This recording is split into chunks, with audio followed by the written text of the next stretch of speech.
Good morning, good evening, ladies and gentlemen around the world. I welcome you to a podcast with Mr. Verna, Beyond the Black Box. This podcast is dedicated to shedding light on the complexities of aviation disaster and the path to justice for victims. We are recording this live from New Delhi, India today, and Mr. Verna is in the United States. Today is the 2nd of July 2025. 6 weeks after the devastating crash of Air India Flight 171. This Boeing 787 Dreamliner bound for London tragically crashed shortly after taking off from Ahmedabad on 12th June, impacting a residential area. We know the accident claimed 251 lives on board, with only one survivor, and tragically 19 more on the ground. Hospital staff. Black boxes have been recovered and investigations are on the way. Mr. Verna is a renowned US aviation accident attorney. As our research confirmed, he is probably one of the most leading litigation lawyers in the United States for aviation disasters. His firm, alongside our US-based investigation partners, Premier Consultancy and Investigations based in India, and partner companies in the United Kingdom and Portugal, are all geared up to assist next of kins in achieving right compensation far exceeding the Montreal Convention limits. Mr. Verna, thank you for joining us today from the United States, especially as we in India and globally grapple with the immense tragedy of Air India Flight 171 on June 12th. Could you please begin by explaining what you know about the disaster at this stage? And from your perspective, what are the immediate priorities for investigators at this critical early stage as they work to uncover the truth of what happened? Well, thank you for the opportunity to address and families that have been impacted by this terrible tragedy. And let me first, before I say anything about the law or the facts of this case, offer my sincere condolences and sympathies to those families. I've done this for 46 years. I know how tough it is at this time to feel helpless and to not really know where to turn. And my best advice to all of the now is to take the time to appreciate your loved ones through the grieving process. Do not make any rash decisions now, which is why I'm doing podcasts and I'm not over in India right now. I think there's plenty of time for the families to deal with legal. They've got more personal things to deal with. And we're certainly willing to help in any way we can with giving advice once things have solidified a little bit better as to what the facts are.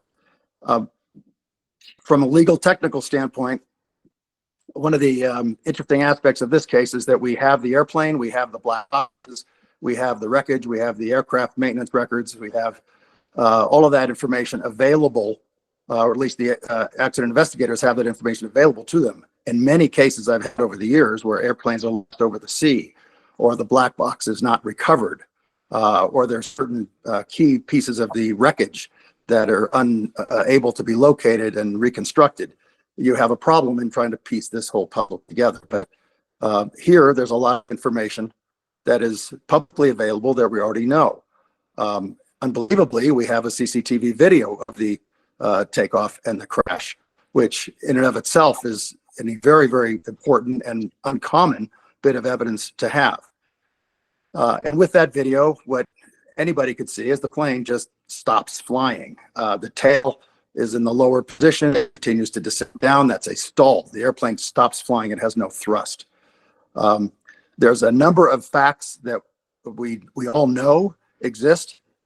We haven't confirmed a lot of these details from the flight data recorder yet. That information will be supplied hopefully in the next month or two. But we know aircraft lost thrust. We know that the engines were not spooling up as one would expect, as it was in the climb out phase. There was very little noise, engine noise, from the video. We know that the landing gear was tilted up as if in a process of being retracted, but couldn't retract. We know that the ram air turbine, known as the RAT, was deployed, which is a classic example of electronic and hydraulic failure on board the aircraft. Pilot issued a mayday saying no thrust to the tower immediately after takeoff. All of those facts we know without any reference to the flight data recorder or the cockpit voice recorder. And all of those facts certainly suggest that there was a simultaneous dual engined failure on this aircraft just as started its takeoff roll and climb out. Now, why was dual engine failure? That's that's something that will take a long time to evaluate. Clearly, the fact that both engines failed at the same time, had one engine only failed, the engine would have continued to operate and the plane could have done a go around and landed again. It didn't. Both failed at the same time. The only commonality between the two engines really is the fuel or lack thereof. So I'm not jumping to conclusions at this stage, but we can be pretty assured that this dual engine failure that occurred simultaneously is related to the lack of fuel getting to both engines when they had to get to the engines. So I think that's an area that the investigator is going to be looking at very closely. Mike, we understand that the Aircraft Accident Investigations Bureau of India, with assistance from the United States NTSB, has moved quickly to recover and analyze the black boxes. What kind of vital information do these black boxes typically contain, and how central is their role in determining the cause of a complex crash like this? Uh, the black boxes are actually two bits of data recorders. It's called the flight data recorder, and that records dozens of different parameters of the flight. It records what the flap angles were. It records what the thrust of the engine was. It records what altitude settings were. It records a number of objective data, because these are really flying computers nowadays, and there's an enormous amount of data that the flight data recorders record. There's also something called the cockpit voice recorder, and the cockpit voice recorder records the voices that are going on in the cockpit, which would be the communications between the captain and the first officer. And that's also critical to know, because all we know publicly right now is the communication to the tower calling for a mayday saying no thrust. We don't know what communications were made within the cockpit yet until that is released. So analyzing the objective data, the verifiable data, the technical data from the flight data recorder, along with listening to the cockpit voice recorder as to the communications between the crew, is going to help us enormously narrow down any issues in this case. For example, one issue that was initially considered a possible theory for the case was that the flap settings were inappropriate on takeoff. Setting aside the fact that even if the flap settings were inappropriate, it wouldn't have caused a stall like this. We'll know exactly what the flap settings are from the flight data recorder. And if they either were or were not in the proper setting, then we can evaluate whether Air has any responsibility and whether or not that actually caused or contributed to the crash itself. Unlikely, in my view, that it would cause the crash, but we'll know for sure whether that's even an issue. Same thing with the bird strike. There were a lot of speculation about the bird strikes. Well, first off, you don't see any birds in the CCTV video, so that's odd. But the flight data recorder and certainly the cockpit voice recorder, if the crew had encountered a big flock of birds, you would get that data from that. So what we learn from these things is objective data that can narrow down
Juan, I lost you there. Yeah, I lost you too. Anyway, we can. I don't know what happened. You logged in from a different device now. No, I'm logged in from my iPad that I was using before. I don't know what happened.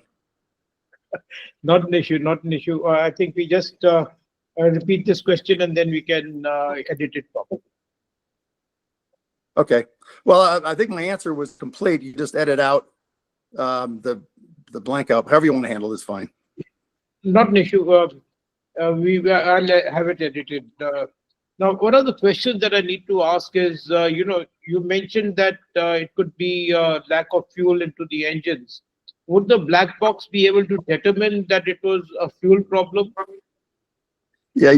Well, the black box would certainly be able to tell us whether or not there was any failure in the fuel delivery system on board the aircraft, because that's one of the many parameters that it evaluates. Now, in fact, both engines were starved of fuel, and that's why they shut down at the same time. That could either be because they got no fuel or they got contaminated fuel. Now, we're getting into the realm of speculation because you don't have these details yet.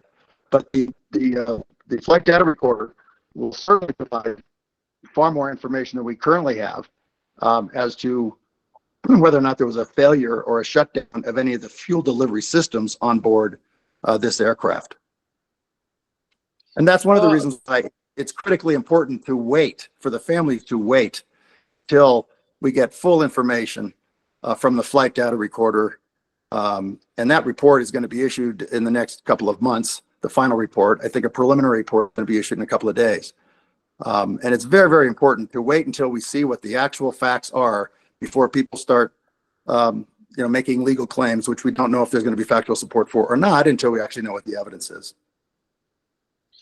Beyond the black boxes, what are the type of physical and circumstantial evidence will investigators be meticulously examining at the crash site and in their broader analysis to piece together the sequence of events? What do you think they would be doing? Well, they're going to be looking at everything. I don't think they're going to limit themselves to simply fuel starvation causing a dual engine flameout. I suspect what they're going to be looking at, and what they should be looking at, is what impact the weather. It was a very hot day. What impact the weather may have had on things. Certainly evaluating the aircraft maintenance. I believe the right engine had recently been overhauled or replaced only a few months before the accident. The left engine not. So all the records related to that. The refueling vendor at the airport, I'm sure they're going to go through the refueling procedures and the records of the refuelers to what kind of was unloaded onto that aircraft before it took off. Certainly the pilots' training and backgrounds and any issues with respect to their qualifications is going to be fully evaluated. Airport procedure, generally was the takeoff protocol that was employed by this crew in conformity with what the takeoff protocol should be. So it'll be a wide-ranging investigation. I hope. I think the conclusion that they're probably going to reach is that both engines failed simultaneously. Why and who's responsible for that is for another day. Given the Air India 171 was an international flight, the Montreal Convention is undoubtedly the foundational legal instrument governing liability. Would you briefly explain the core principles of the Montreal Convention concerning airline liability in such devastating disasters? Yeah, the Montreal Convention is an international treaty signed by 180 some odd countries.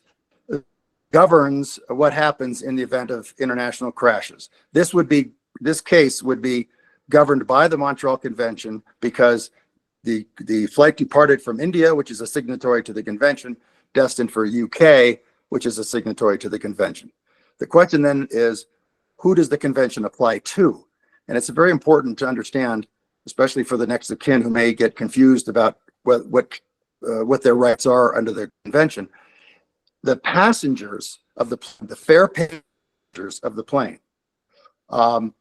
have the right to obtain compensation from the air carrier, Air India, up to a certain limit, which we can get into in a moment, without any proof of fault. So it's an absolute liability claim against the airline up to that certain limit.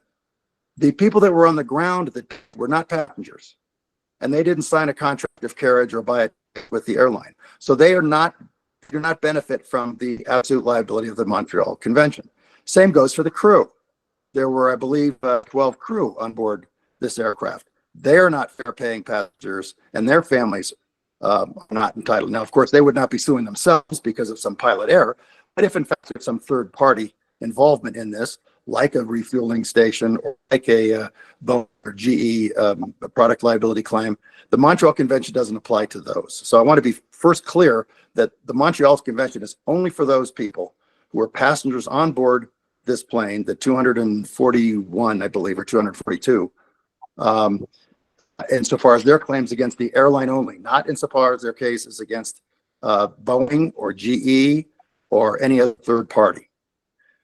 So as to those claims from passengers against Air India, up to special drawing rights of 151,880, which translates to about 15 million rupees, Indian rupees, there is absolute liability of the airline.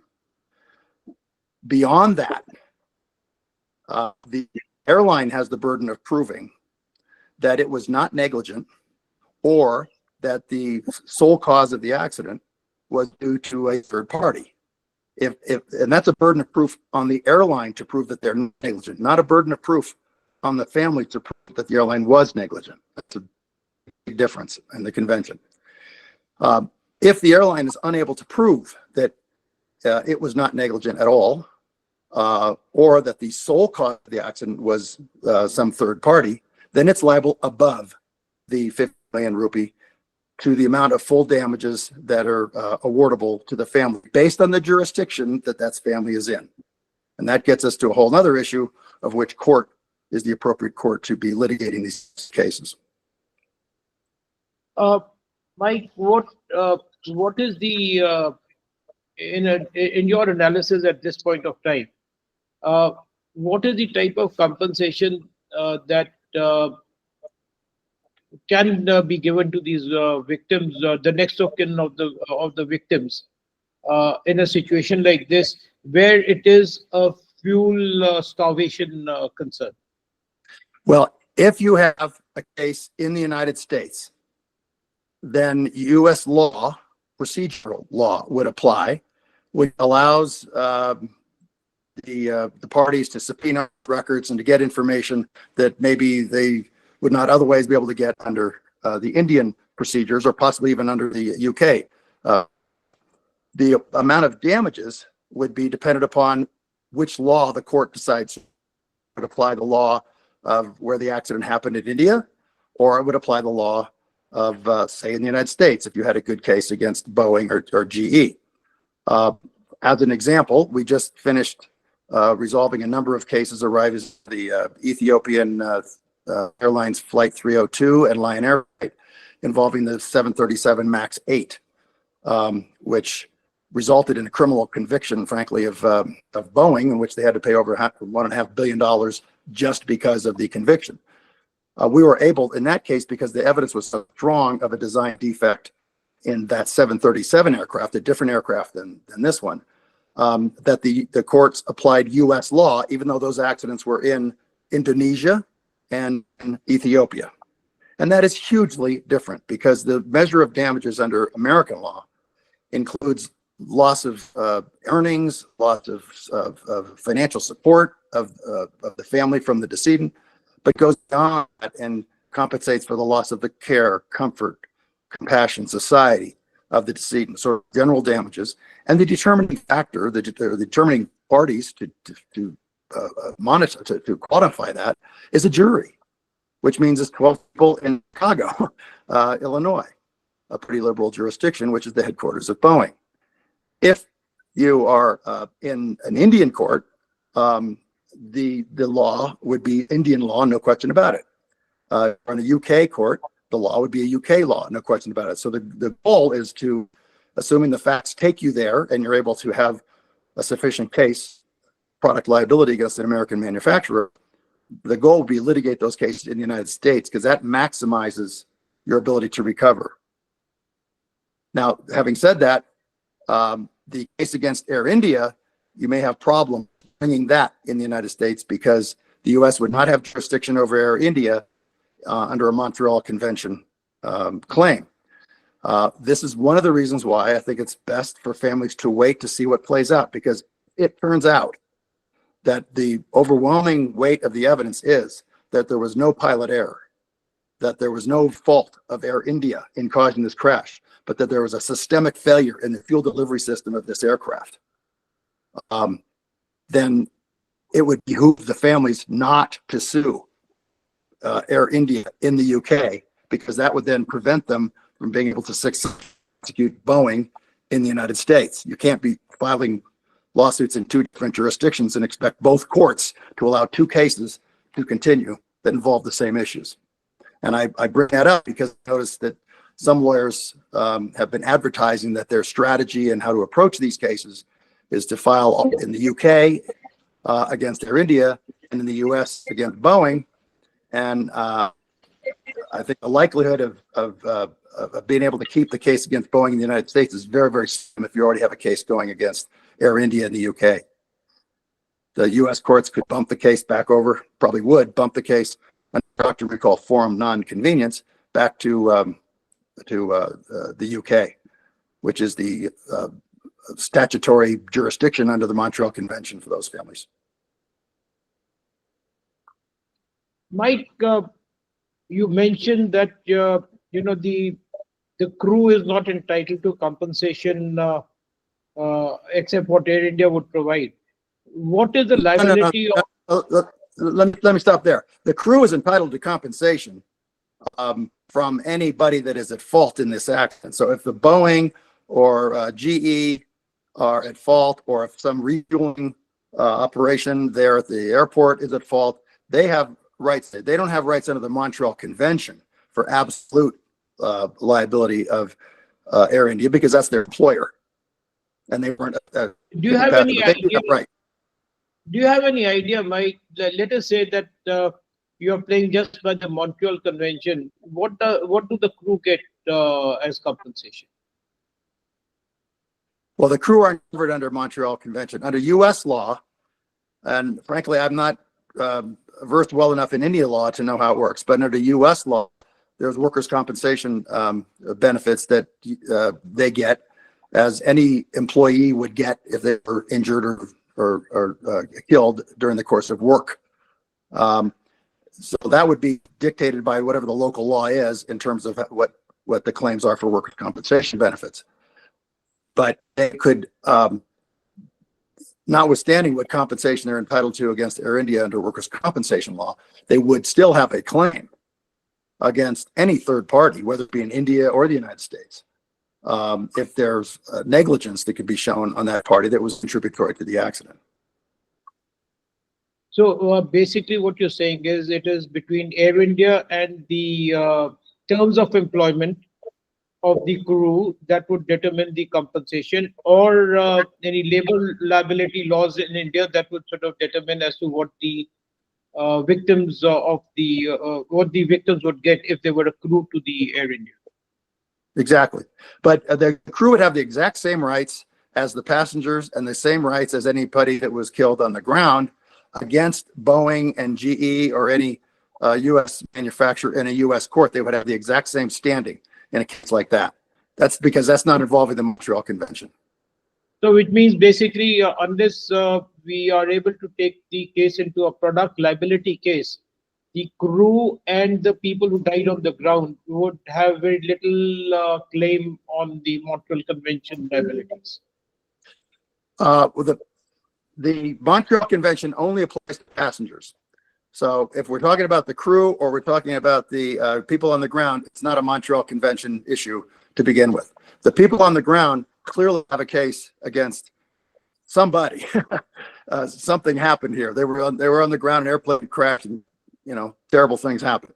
So they clearly have a case, but they would have the burden of proving that case, whether that's a case against Air India directly, or it's a case against the local refueling, or the case against the airport, or a case against Boeing or any product manufacturer. So they would have the case, but it wouldn't be governed by Montreal Convention. It would be absolute liability, like it is for the passengers up to 15 million rupees. So but they would have to prove that. The crew would have the same case. They just don't have a case against Air India because they are the crew and employees of Air India. Okay, and the passengers have the automatic liability because of Montreal.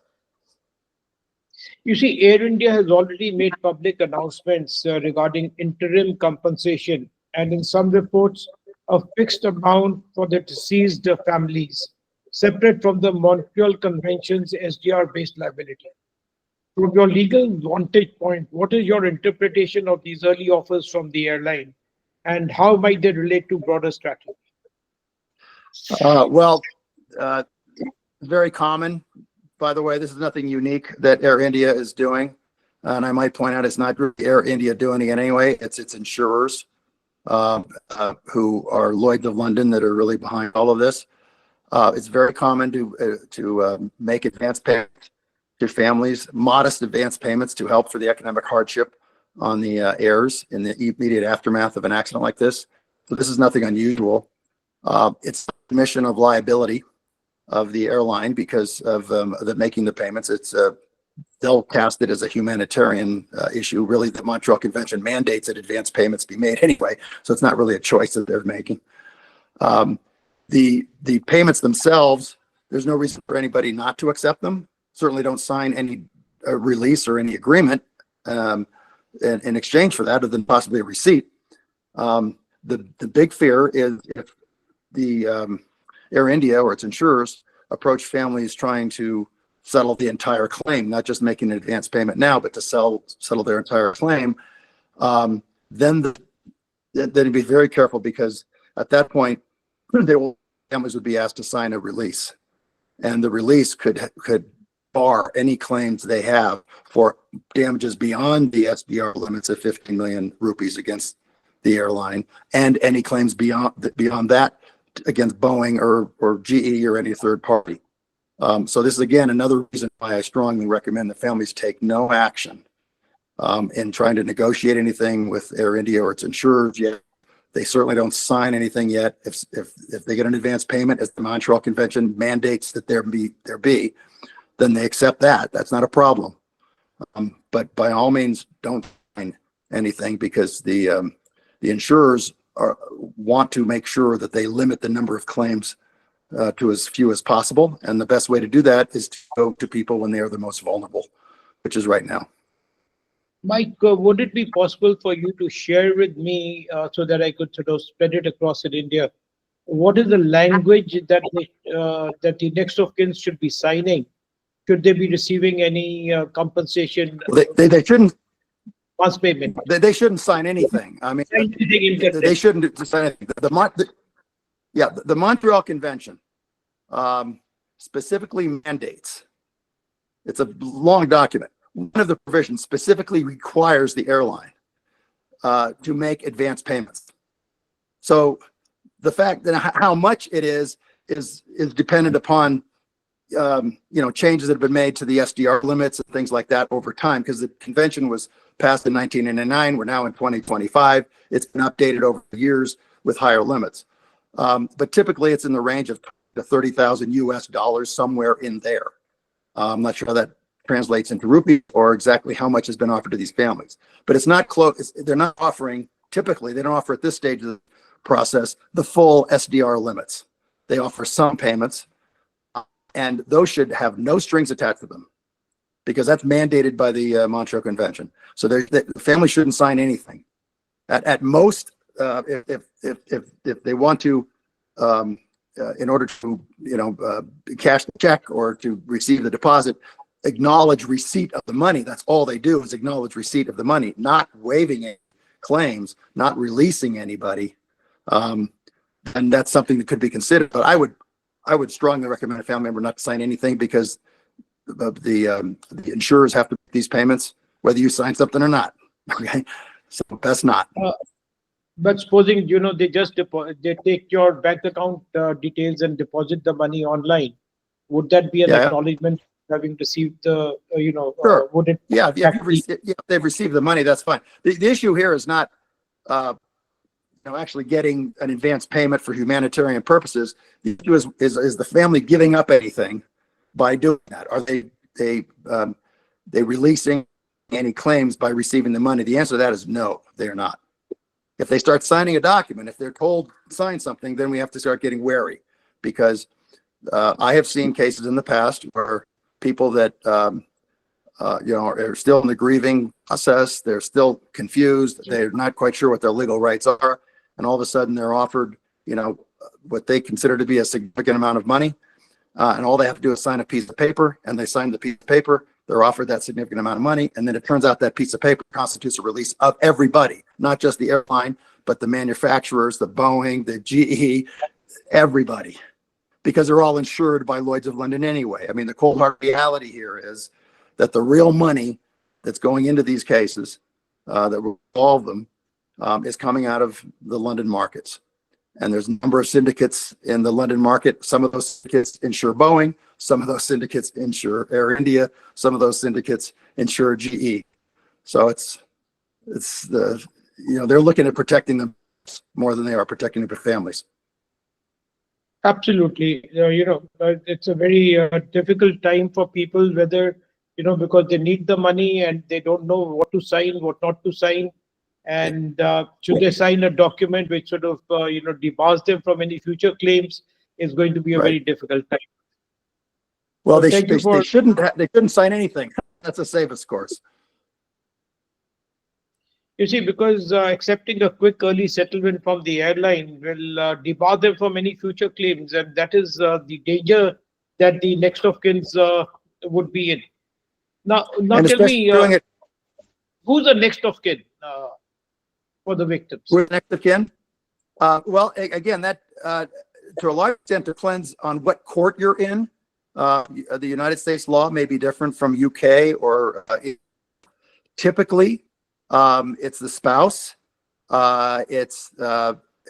If someone is married, it's the spouse and the offspring of the decedent, which would be children and spouse. Sometimes it will go up to parents. It'll be a vertical, hierarchy of parents and children as well as spouse. In some cases, it will not be the parents if they're not financially dependent in any way on the decedent.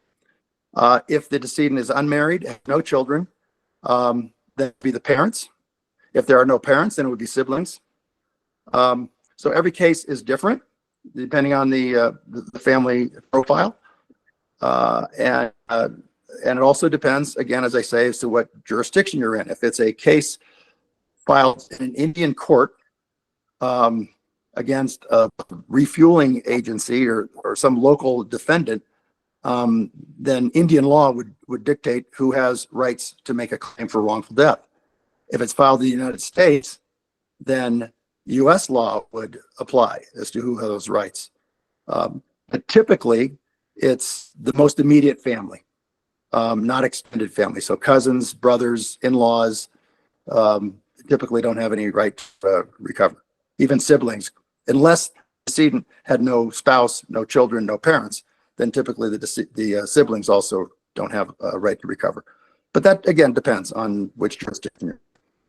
So it's also very difficult for the airline to decide as to who in the family needs to sign for compensation that they are giving.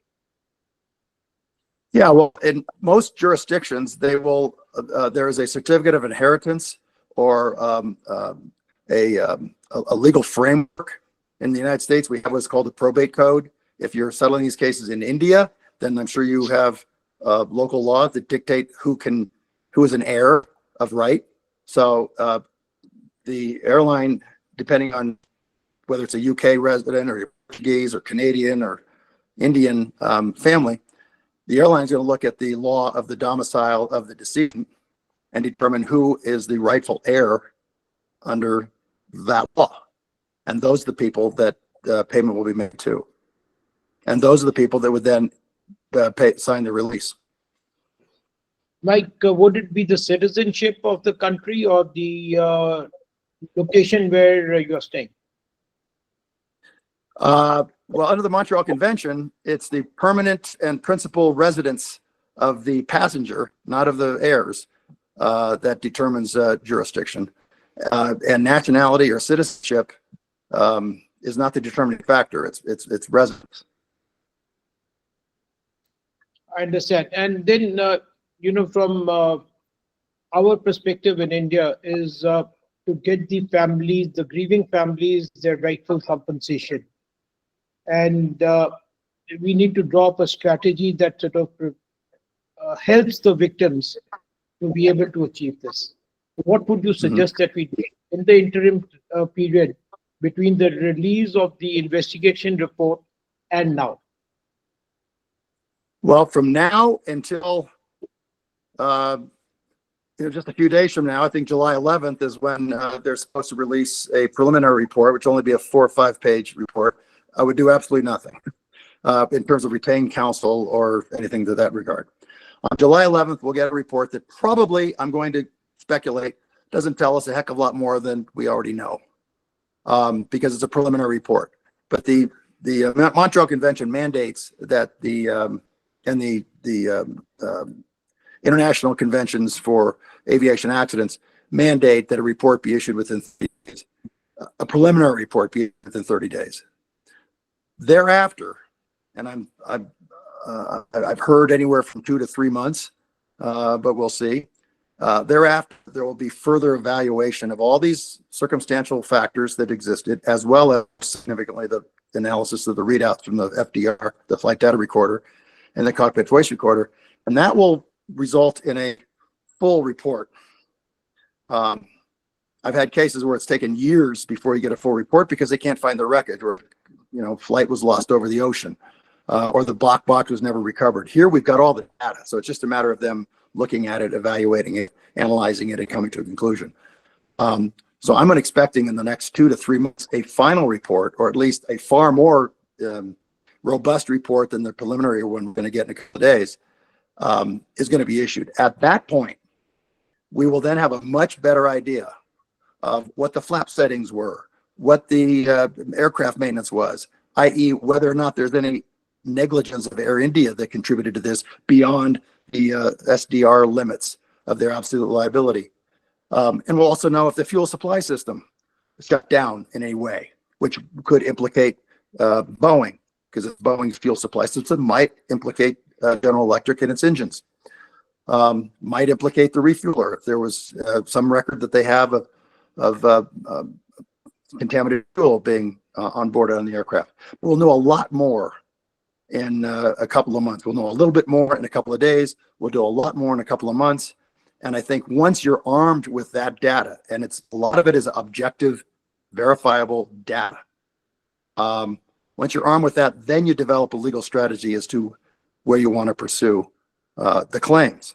That's why I recommend to families that they wait until we get the information. Don't act without knowing what the information is. As an example, I mentioned it earlier, as an example, if it turns out, and I don't know what the flight data report's going to say, but if it turns out that the recorder says that the flight flaps were in the proper position, that all protocols were properly followed by Air India, that all proper maintenance was performed in the aircraft, that there's no evidence that the crew was properly qualified and they conducted themselves appropriately on takeoff. So if we look at this and they say there's no evidence here whatsoever that Air India had any responsibility for the accident, but it shows that there was a problem in the fuel delivery system, which is a Boeing issue, then the last thing the families want to be doing is filing a lawsuit against Air India in the UK. Because you don't have, once you do that, you then minimize your chance of being able to continue to prosecute your case in the United States. The goal of every family would be to maximize their damages and maximize the ability to get discovery to see what happened in this accident through the litigation process. That's in a U.S. court. If we had a case, say, for example, a family filed a case in the UK against Air India, and then also filed a case in the United States against Boeing or GE, Well, the very first thing Boeing would do is file a motion with the court in the US to transfer that case to the UK. And they'd say, this case is already pending in the UK, send it back over there. In this The case, it case, will be India.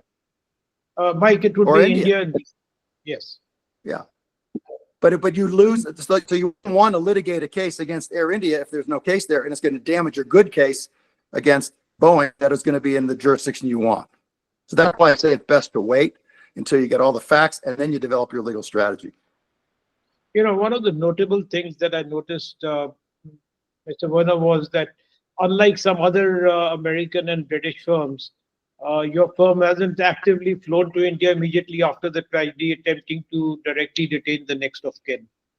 Could you explain this particular phenomena as to how you sort of are managing your strategy for Well, this case?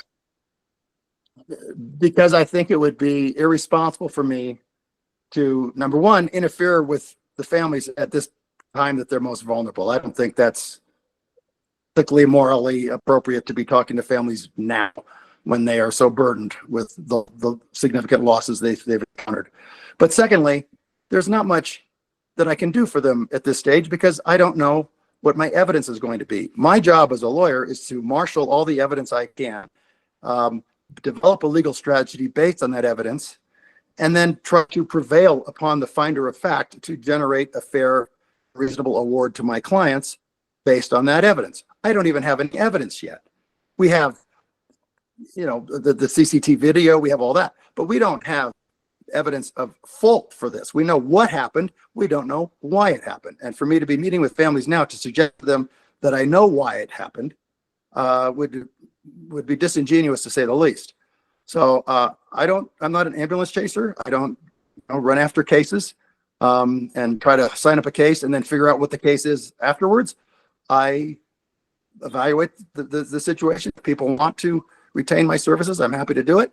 But there are too many people out there that I don't think have done this enough and understand the consequences of the legal process, and they just want to sign up a case. And when they get people to sign a retainer, then it's hard for the next of kin to get out of that retainer. Now they're stuck with whatever they signed up with. This is a very, very big decision for these families. It's one of the biggest decisions of their entire life. They just lost a loved one. My heart goes out to all of them. And for them to then transition into, okay, now what do we do about it?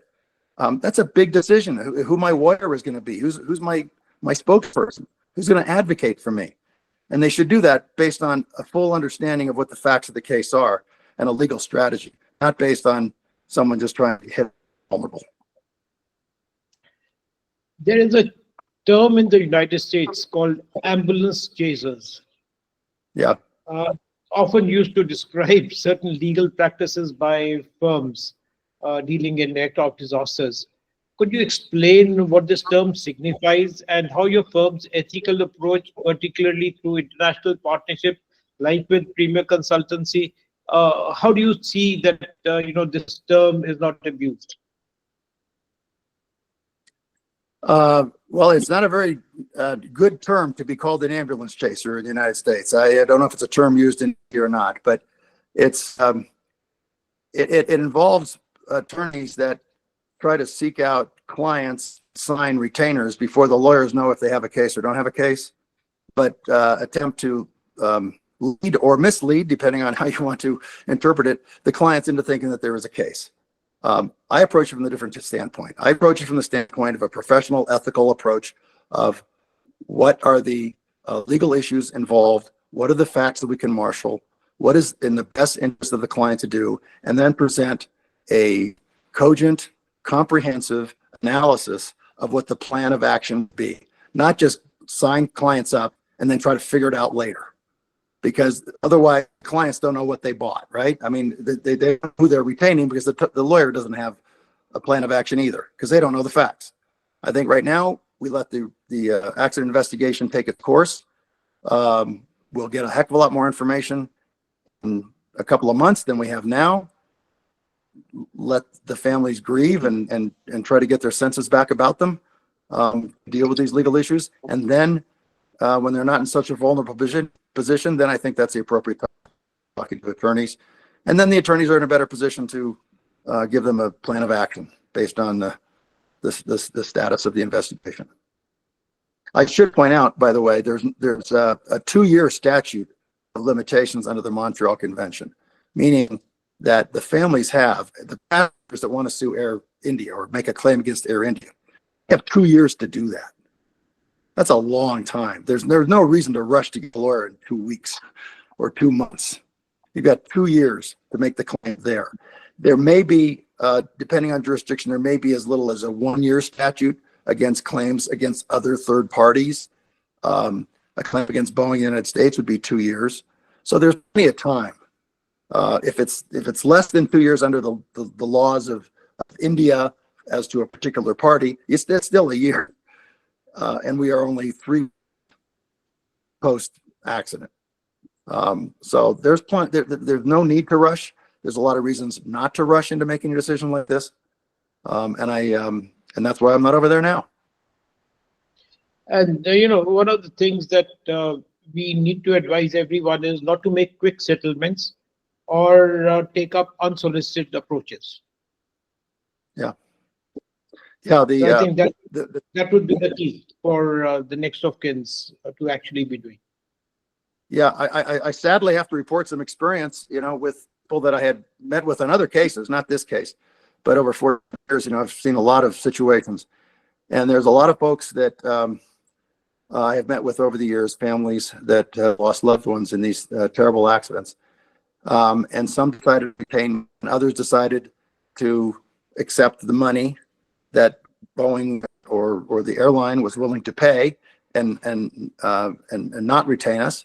And I've told them that's entirely your decision, of course, but understand that in exchange, you accepting the amount of money that they're willing to pay, you have to sign a release, and that releases everybody. You can never make a claim again. And I've had situations where, sure enough, a year and a half later, we've developed more evidence on the case. We've proceeded, with the litigation in the U.S. court. We've established that American law was going to apply for damages. And then the clients that retained us got 10 to 20-fold the amount of money, 10 to 20 times the amount of money as the ones settled early on in the process. And I couldn't help them. They would call me and say, can you come back? Can I re-invive my case? I said, yeah, you signed a release. I can't file a lawsuit against the party you've already released. And that's exactly what the insurers want families to do, is to sign the release early, cap their liability exposure, bond. Understand for the insurers in London, whether they're insuring Air India or Boeing or GE or anybody else, the insurers have one goal and one goal only, and that's to spend as little money as possible on these claims. And any way they can spend as little money as possible, they'll do that. And to find ways of how to deny claims. That is what the typical. Yeah. Now, Mike, now let's take a hypothetical case where we are working with you, and you're working, or you're filing claims in the United States, and the next of kin of a particular deceased family decides to sort of retain your firm as a legal entity to represent them. How would the process work? Well, the first thing we would do, we'd be a team. And I think the easiest way to evaluate the apportionment of responsibilities among our team members would be, I would be primarily in charge of establishing fault and liability through the court system based on the evidence that we can generate. And folks like you would be involved in acquiring documentation of damages with respect to the family. So, for example, represented a decedent who was the wage earner for a family and had a wife and small children. Your role, the investigator's role, would be to local lawyer's role would be to obtain all of the records of employment, of earnings, all photographs and birth certificates, things like that go to define who that passenger was, what the meaning of that passenger was to the family, not just from an economic standpoint, but from a an everyday standpoint. And I would, in the meantime, be litigating the case against whichever defendant that would be, call it Boeing, GE, whoever, in the U.S. courts, trying to establish their responsibility. What I do to do that is not just the accident investigation report, because frankly, that's not even admissible in court in the United States. No matter what AAIB comes up with, that's sort of a guide for me in the litigation, but I can't just introduce that to evidence. They are not a court and they are not the jury. But what it does is they've preserved evidence that I can then use in my case against Boeing. And we then subpoena records from Boeing as to its development of the fuel delivery system, if that turns out to be the issue here, just like we did in the MCAS system with respect to the 737 states. We take testimony from the Boeing experts, the Boeing engineers. We hire our own experts to evaluate all of this. We put together a case. It's not simply taking the AAIB report and admitting that into court and hand it to the judge. That's not even admissible. But what it does, it gives me data that I can then have my experts interpret, and then they can assist me in preparing for the testimony that I would get from the engineers and the Boeing folks. The Boeing can contest the report of the investigators? I'm sorry? Can the Boeing people contest the report of the investigation agencies? Oh, of course they will. Yeah. First off, the investigative report, as I say, is not admissible evidence in a U.S. court. I don't know if it's admissible in India or not, but in the U.S. court, it's not admissible. But it gives us a guide. So, for example, if it's the report will show what the flap settings were, show what the outside air temperature was, will show that the rat was deployed, will show possibly that a fuel delivery system malfunctioned on board the plane. All these, that's hard data. So I can come to India and take testimony of the investigator in India to confirm what they found, not their opinions about why it happened, but just to confirm what they found. And then to take that information, what those flap settings were, what the temperature was, what the fuel supply system things were in the data report. And then I can feed that to our experts here in the United States. Aviation experts have been doing it forever. And then they can try to put together this puzzle of how this all happened. Boeing will, of course, contest that. And then they have their right to disagree with the report. But that's the nation process. They take their position, we take our position. The beauty, if there is a case that can be brought by the United States against Boeing or GE, the beauty is that Boeing doesn't get to make the decisions. They don't get to make the decisions. A judge and a jury gets to make those decisions. Okay, the rule of law still applies. And so all that evidence is then presented at a trial, and the judge rules what's admissible and what's not. And then the jury of regular people that are impaneled in the jury issue a verdict. And either find that there was a system or manufacturing defect of a component part on the Boeing, or they don't. And if they do, then they issue an award of damages. Mike, one question about the jury. The selection of the jury, how competent is the jury to make a decision on a complex case like this? Well, you'd be surprised how complicated cases get sometimes, and juries are able to figure it out. The way it would, first off, we have to figure out which jury we're talking about, right? So if we were suing Boeing, I'll just use Boeing as an example because, they're the airframe manufacturer. They're responsible for all the parts of the airplane, including its components. So I'll just segregate GE out for a minute. We just talk about Boeing. Boeing's headquarters are in Chicago, Illinois. They can be sued in the federal district court in Illinois. We just finished the lawsuit against Boeing on the 787s. The jury that would be impaneled if you went to trial on the case would be people within the jurisdiction of Chicago.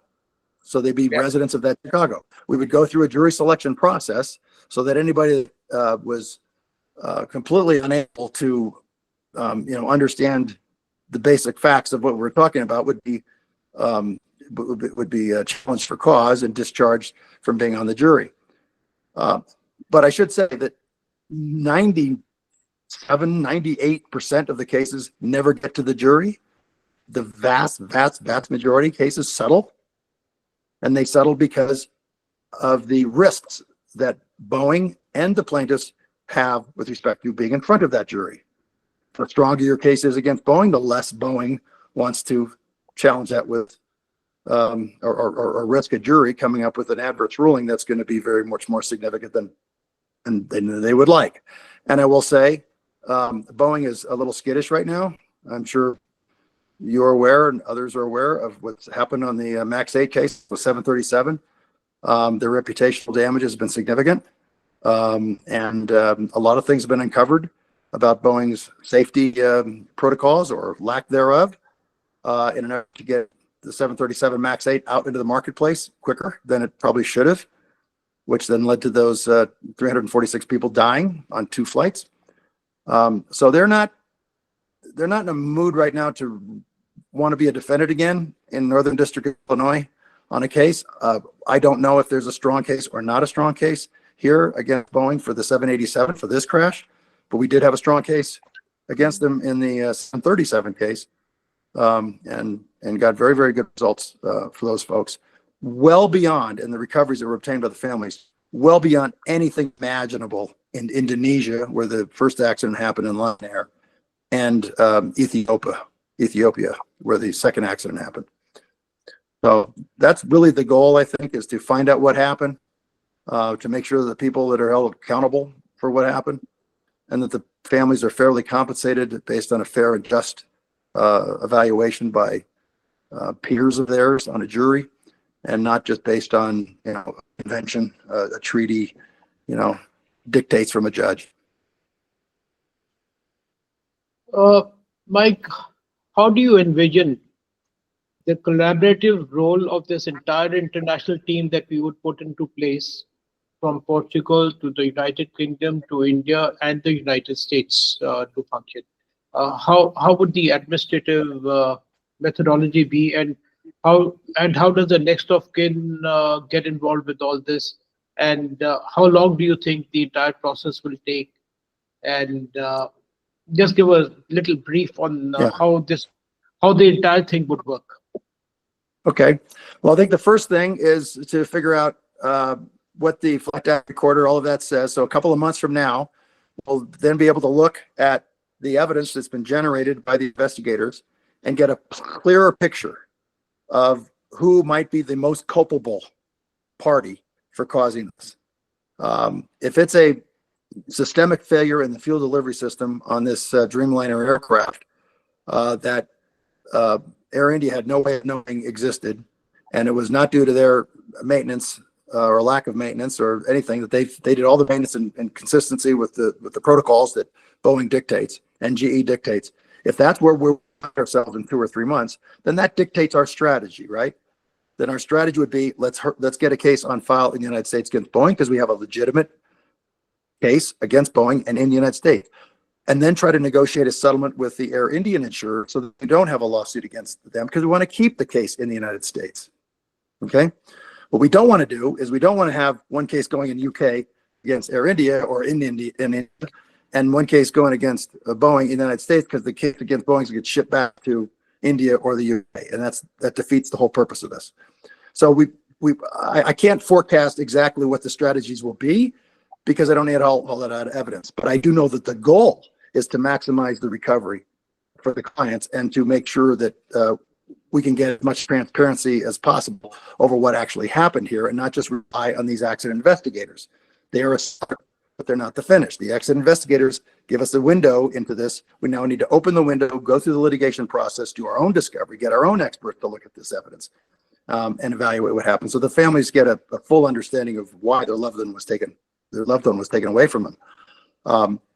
The role of the whole team would be to work collaboratively together to not only assemble all of this evidence, but to also interface with the next, to make sure that they're well aware of what the process is and how things are proceeding. As a practical matter, most litigation lasts 2 to 3 years, sometimes 4 years. The Ethiopian case that we just wrapped up, in Lion Air case, was filed in 2020. We resolved them in 2023 and 2024, and is the recent one in a couple of months ago. So it's not a quick process, but it's a thorough process. And in addition to being able to ferret out exactly what happened and holding the people accountable for it, or the companies accountable for it, we're able to make that waiting time worth it because of the recoveries that you can obtain. But again, it all starts with your building blocks. And the building blocks are the AAIB report, the flight data recorder readings, the CVR readings, the objective evidence that is out there. That's your building block. It's up to us and our team to build the house on that building block, and to make the house as big and as strong as we possibly can. We've got to start with the building blocks. And right now, it's too early to see where the house is going to be or how big it's going to be, because I don't have the building block yet. And that's why I think it's very inappropriate for families to be making any decisions now. Is there a possibility of Boeing filing for bankruptcy? No, even if they did, it wouldn't change the insurance situation. First off, they're a publicly traded company, and their stock is, still selling for a fair amount. So they are a very large company.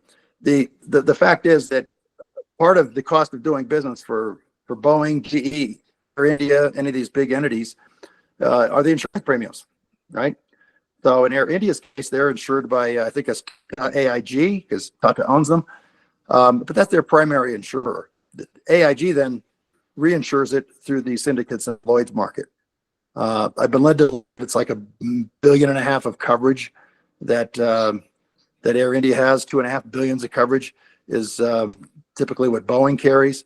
They pay a lot in premiums for that, but it's spread amongst dozens of different syndicates in Lloyd's. So it's not actually Boeing that's writing the full check. They may pay some of it, but they're not paying the lion's share of it. Beyond financial compensation, what are other significant remedies or outcomes can aviation accidents or the lawsuits on aviation accidents achieve in terms of making better processes, procedures, or improving the manufacturing processes? What generally is an outcome out of these accidents for them? Yeah, well, that's one of the most satisfying parts of my job, frankly, is when we're able to uncover a defect that we can prove in a court and force the designer, the manufacturer, to change how they make that part, how they design that part. We just did this in the 737 case. They redesigned the MCAS system in the Boeing 737 because of our lawsuits. And so what happened in those two crashes back in 2018 and 2019 on the 737 will never happen again because the design was changed. I'd like to think that the existence of the lawsuits and the discovery and disclosure of inadequate safety practices and system defects led to a decision by the companies to make a better product. I think the reality is that it's all money, and it's cheaper for them to make a better product than it is for them to make a bad product, get sued for it. But regardless of the rationale or the reason we get to the place we get to, you still get to the place of them changing the design of the product. And that's the most satisfying part of this, because we can't do anything about the tragedy that just happened to these poor people on Air India flight. We can try to get them compensation that is as fair as possible, but we can't change what happened to them. What we can do in this lawsuit, we can make it less likely that it's going to happen to somebody else.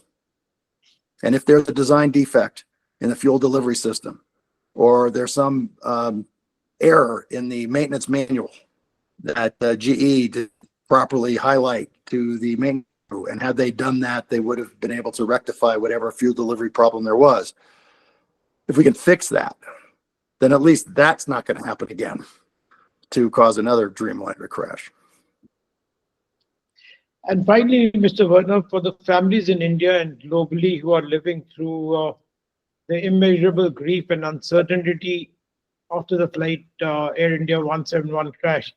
What is your overarching message regarding the pursuit of justice and the comprehensive, rightful compensation they deserve, knowing that this powerful multinational team is committed to supporting them in every step of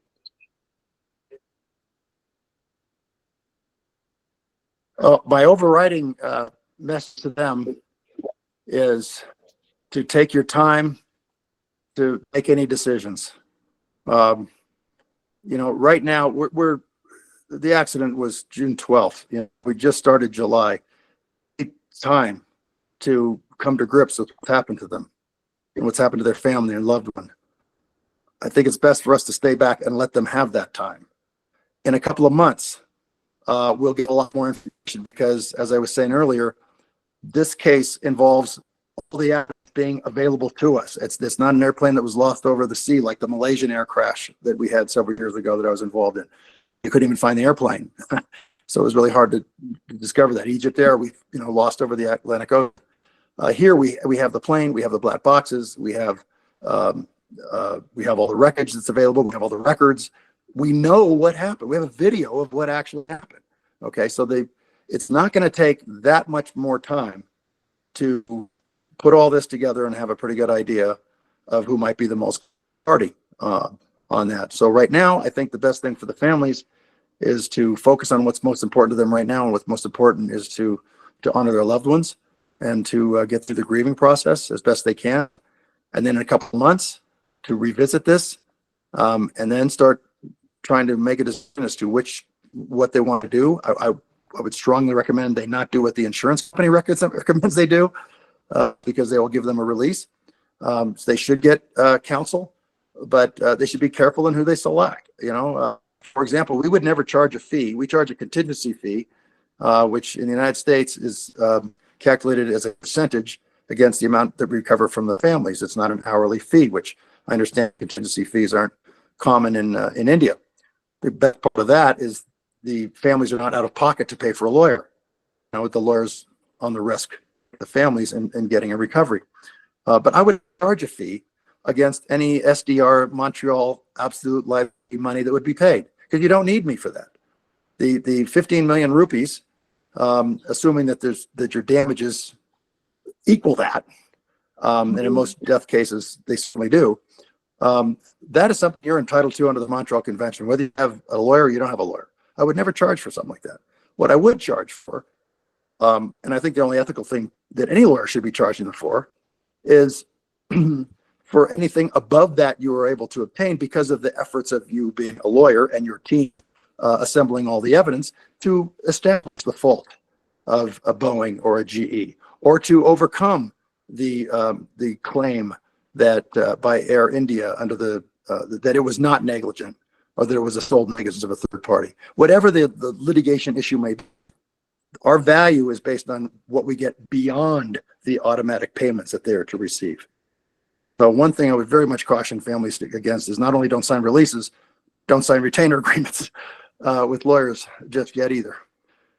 Because a lot of those lawyers don't make the distinction I just made, and you don't need to pay a lawyer 20 or 30% of your $50 million rupees. You're going to get that anyway.